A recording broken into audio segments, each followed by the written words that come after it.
عشاء سے فارغ ہوئے تو فوراً چل دیے، سرکار چل دیے اپنے گھر مبارک کی طرف۔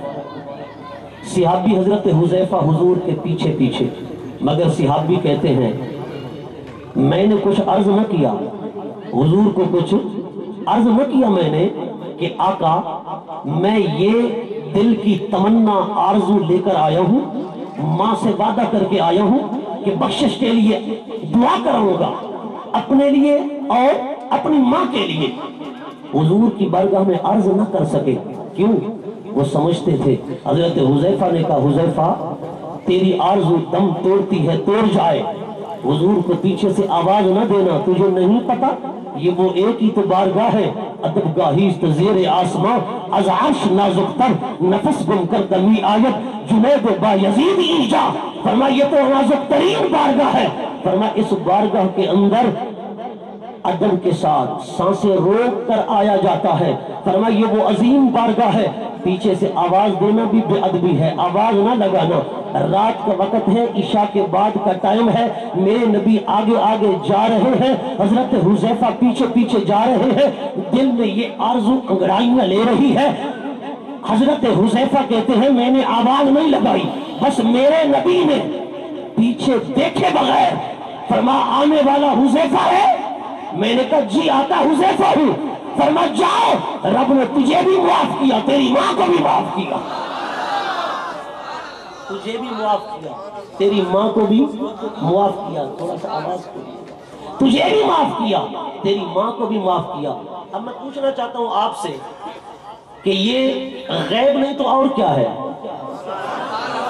بولو یار، اندھیرے میں دل کی بات کو جان لینا اور دیکھے بغیر کہنا کہ حذیفہ ہے، دیکھے بغیر کہنا کہ یہ آنے والا حذیفہ ہے۔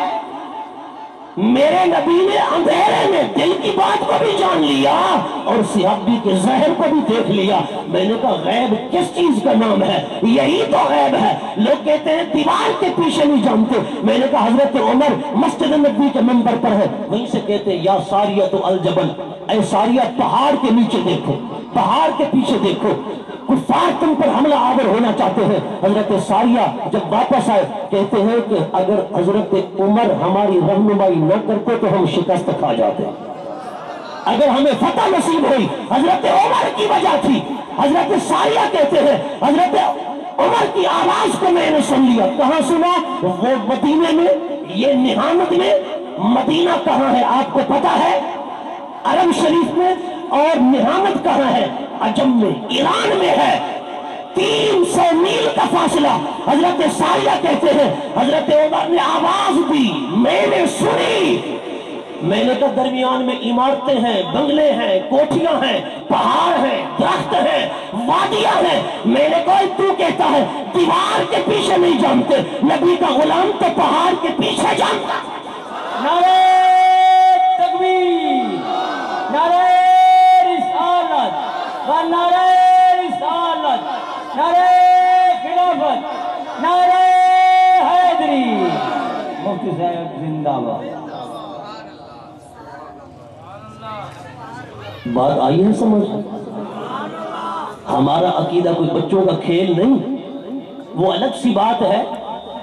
حضرت سیدنا صدیق اکبر رضی اللہ تعالیٰ عنہ، ایک مرتبہ عروہ آیا نا، عروہ، تو وہ حضور سے بات کرنے لگا، ایسے ہاتھوں سے اشارے کر رہا ہے، ایک بار، دو بار، 3 بار۔ جب اس نے مزید اشارے کیے نا، حضرت صدیق اکبر تو برداشت کرتے رہے، اس نے اشارہ کرتے کرتے اپنا ہاتھ حضور کی داڑھی مبارک تک پہنچا دیا تھا۔ حضرت صدیق نے کہا اب توجہ کرنا، انٹرنیشنل تاجر،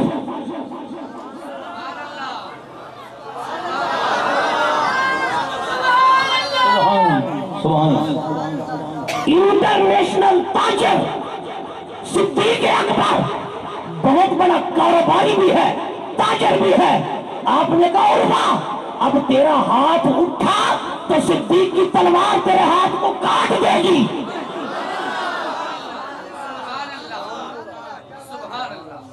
جس کی زبان ابھی بھی نہیں کھلی میں کہتا ہوں وہ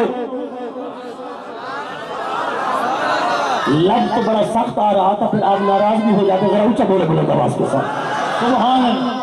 میں نے کہا انٹرنیشنل تاجر اور کاروباری صدیق اکبر کا عروہ بات کرتے ہوئے تمیز نہیں تجھے، ادب نہیں ہے، یہ بارگاہ رسالت ہے، ذرا ہوش سے بول، تجھے نہیں پتا بارگاہ مصطفیٰ ہے، ہاتھ سے اشارے کرتا ہے، اگر اب کی بار تیرا ہاتھ اٹھا نبی کی طرف اشارہ کیا تو پھر تلوار ابو بکر کی ہوگی، ہاتھ تیرا کاٹ دوں گا۔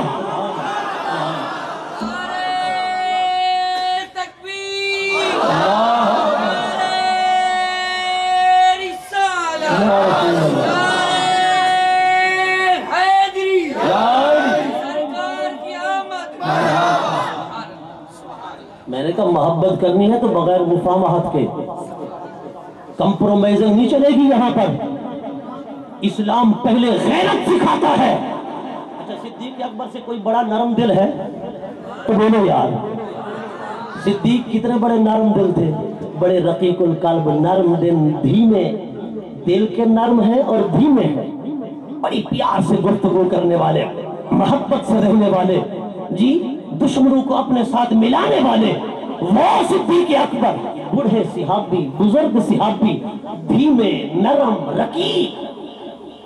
میں نے کہا جب باری آئی نا حضور کی عزت کی، ناموس کی، صدیق اکبر بھی برداشت نہیں کر سکا، اس نے یہ نہیں دیکھا بڑا تاجر ہوں، انٹرنیشنل کاروباری ہوں، صدیق نے کہا اب کی بار تیرا ہاتھ اٹھا تو کاٹ دوں گا،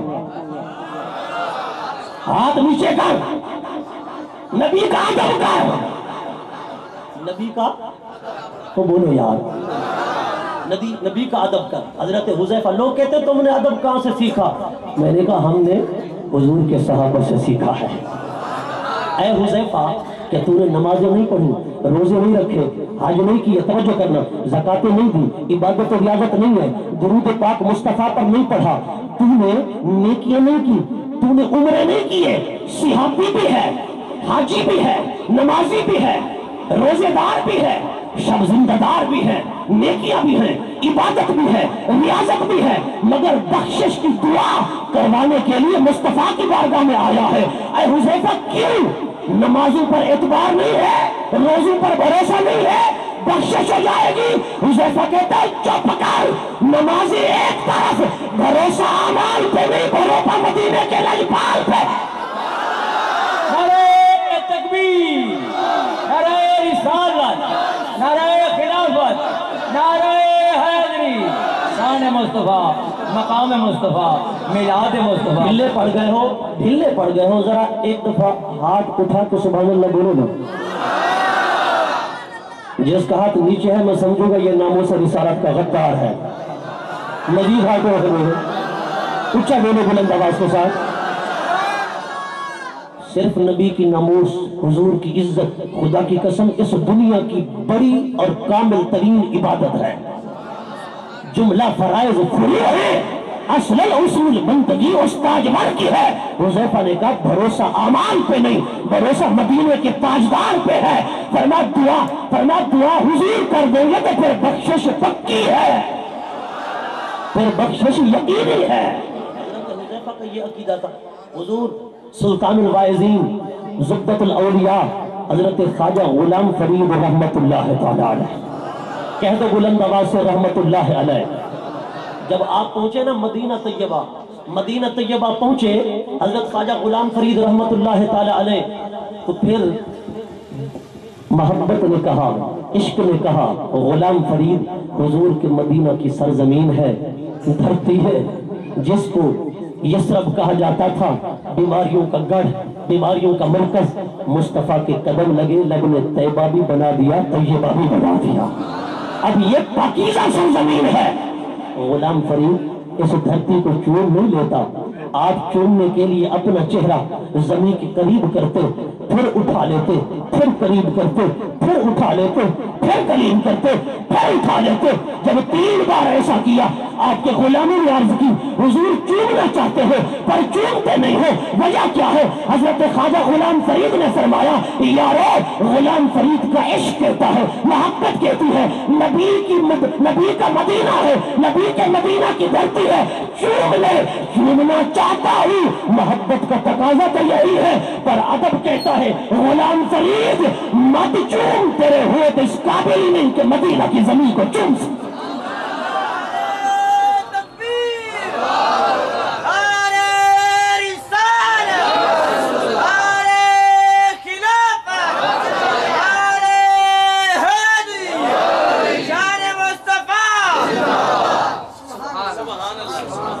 تیرے ہونٹ اس قابل ہی نہیں کہ مدینہ کی دھرتی کو چوم سکے۔ حضرت گرامی، حضرت حذیفہ کی بات ہو رہی تھی، حضور نے فرمایا جا رب نے تجھے بھی معاف کیا، تیری ماں کو معاف کیا۔ پھر حضرت حذیفہ کو کہا قریب آؤ۔ جب حضرت حذیفہ قریب آئے، حضور نے فرمایا حذیفہ، عرض کی جی آقا۔ فرمایا سامنے دیکھو کچھ نظر آتا ہے؟ حضرت حذیفہ کہتے ہیں کوئی چیز تھی مجھے سمجھ نہ آئی۔ حضور نے فرمایا اے حذیفہ جسے تم دیکھ رہے ہو انا ھذا ملک، یہ فرشتہ ہے، یہ سامنے کھڑا ہونے والا فرشتہ ہے۔ عرض کی اچھا آقا یہ فرشتہ ہے، یہ کیا کرنے آیا ہے، یہ کیوں کھڑا ہے؟ حضور نے فرمایا حذیفہ یہ مجھ مصطفیٰ کو سلام کرنے آیا ہے، مجھ مصطفیٰ کو سلام کرنے آیا ہے۔ حضرت حذیفہ نے کہا یا رسول اللہ آپ کو سلام کرنے آیا ہے؟ حضور نے فرمایا جی ہو حذیفہ۔ اس نے رب کی بارگاہ میں عرض کی مولا مجھے اجازت دے تاکہ میں مدینے جاؤں، تیرے مصطفیٰ کو سلام کر کے آؤں، تیرے مصطفیٰ کو سلام کر کے آؤں۔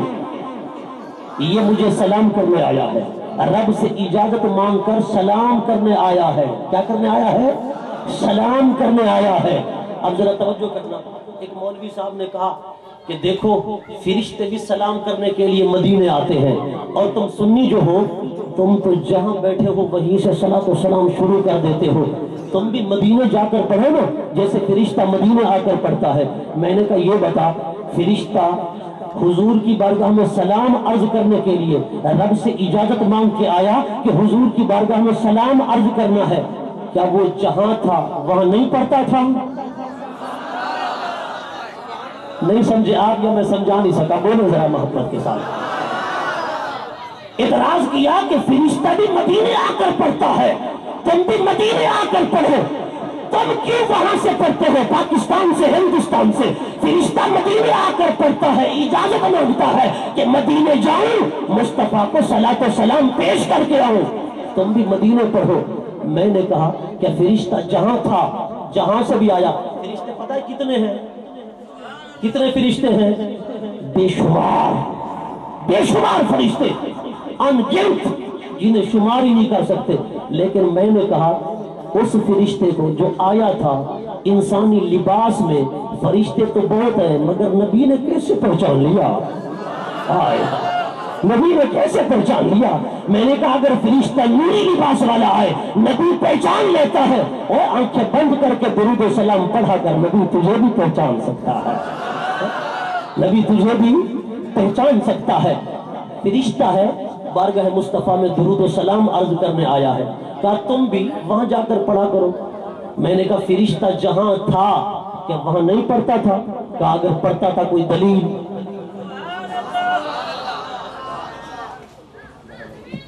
نعرہ تکبیر، نعرہ رسالت، نعرہ خلافت، نعرہ حیدری، شان مصطفیٰ۔ میرے مہمان دی انتظار ہے اور تشریف لینا۔ ماشاءاللہ ماشاءاللہ۔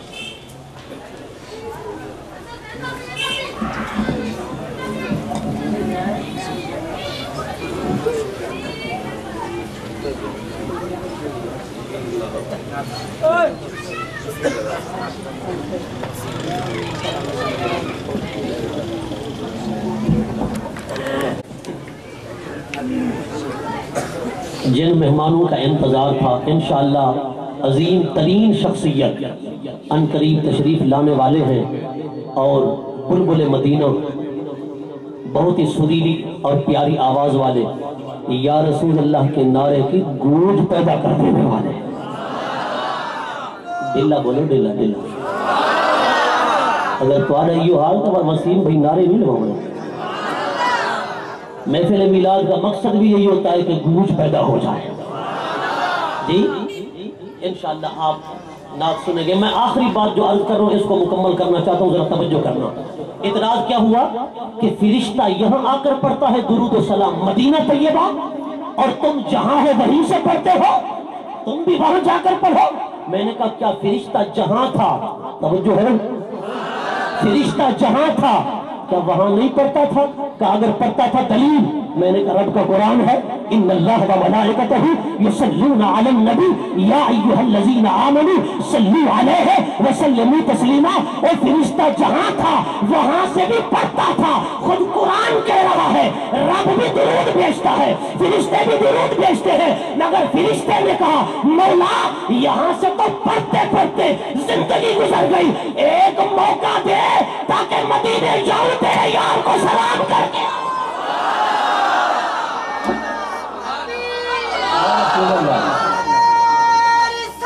یا رسول اللہ یا علی زندہ نعرہ تکبیر, نعرہ رسالت, نعرہ خلافت, نعرہ تحقیق, نعرہ حیدری, علماء اہل سنت. فرشتے نے کیا کہا, میری طرف توجہ رکھنا. فرشتے نے کیا کہا, توجہ ہے. حضرت علامہ مولانا محمد شفیع سعیدی صاحب دامت برکاتہم العالیہ بزرگ شخصیت ہیں ہمارے شہر کی, آپ تشریف لائے. میں آپ خوش آمدید مرحبا کہتا ہوں میزبان محفل کی طرف سے اور اپنی طرف سے. حضرات گرامی, فرشتے نے کیا کہا, فرشتہ وہاں بھی پڑھتا تھا. کہا مولا ایک بار اجازت دوں تیرے مصطفیٰ پر درود و سلام مدینے میں بھی جا کر پڑھ آؤں. ہم اپنی مسجد میں بھی پڑھتے ہیں, فرشتہ جہاں ہے وہاں بھی پڑھتا ہے, ہم سنی اپنی مسجد میں بھی پڑھتے ہیں. اور پھر کہتے ہیں مولا ایک بار موقع دے تاکہ مدینے بھی جا کر پڑھیں. فرشتہ وہاں بھی پڑھتا تھا, پھر اجازت مانگی, مولا اجازت دے تاکہ مدینے جا کر پڑھ کے آؤں. پھر مدینے میں آیا مصطفیٰ کو سلام کرنے کے لیے. میرے بھائی جہاں ہم ہیں وہاں بھی پڑھتے ہیں. پھر کہتے مولا ایک بار موقع دے تاکہ مدینے جا کے مصطفیٰ پر پڑھے. ہاں مصطفیٰ جان رحمت پہ لاکھوں سلام, شمع بزم ہدایت پہ لاکھوں سلام.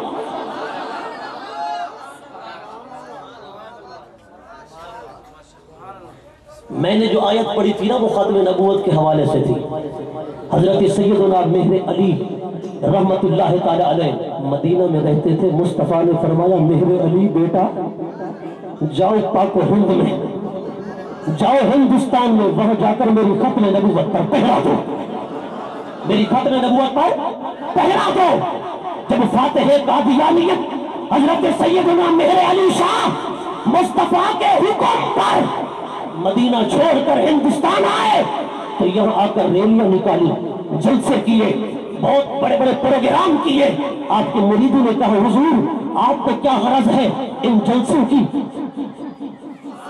ان ریلیوں کی, ان جلوسوں کی. میرے علی نے کہا اے نادانوں بیٹھ جاؤ, جس کام کے لیے مصطفیٰ نے بھیجا ہے وہ کوئی اور نہیں کرے گا, وقت کا پیر کرے گا.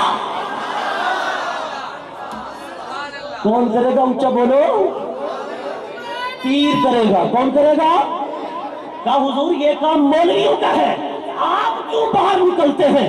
حضرت مہر علی نے کہا یہ مولویوں کا نہیں, یہ پیروں کا بھی کام ہے. نکل کر خانقاہوں سے ادا کر رسم شبیری, اور مہر علی نے جو ختم نبوت پر پہرا دیا, خدا کی عزت کی قسم تاریخ گواہ ہے. اور سنا